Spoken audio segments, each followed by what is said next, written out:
जय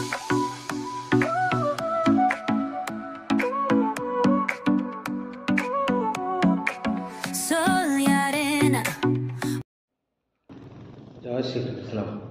आज August 15 plus Shrikrishna Janmashtami मोर सांगर मोर decide कलु कि आज गोटे नुआ जगह को जावा कटक रु जस्ट 30 to 35 किलोमीटर दूर रे पांडव बखरा बोली गोटे जगहटे अच्छी ऑन द वे टू बांकी रे पड़िबो।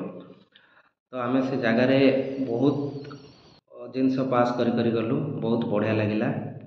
बाटर गला भारत मसाला फैक्ट्री यहाँ आम देखिलु, बढ़िया लगिला फ्लैग होस्टिंगटा। तापर CISF सेंटरटा पड़ला लेफ्ट साइड रे। तापर आगो बढ़ी चलु नेचर ये जो ग्रीन परिवेश आ जो क्लाइमेट टिके टिके वर्षा हो जाता ता सांग को जो पहाड़ जो दृश्य आपन को खुशी लगिवो। फाइनली आम कि बाट आगो गला परे डेस्टिनेशन ऊपर पहुँची जाइछु। आमको 30-35 मिनिट्स लगिला पहुँचवा सीटी। एबे चलंतो ऊपर को जावा देखिबा रास्ता केमती अछि।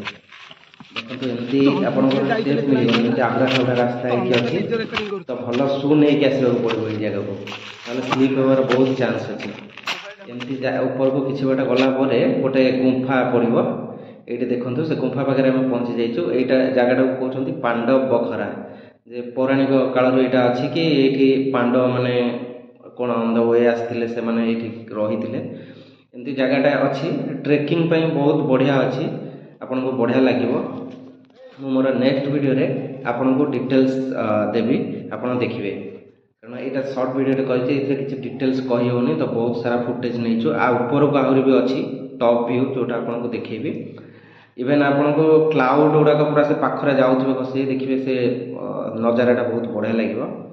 ये देखो केमती अच्छी गुंफाटा पूरा माने पूरा बड़ माने एते भी बड़ नहीं, फिर भी पाखापाखि देखा गले भल अच्छी बुलवाई ट्रेकिंग करने।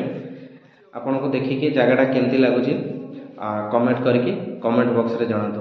मु तो पूरा तलू चली चली आसिक गोड़ हाथ बिंधिलानी पूरा एते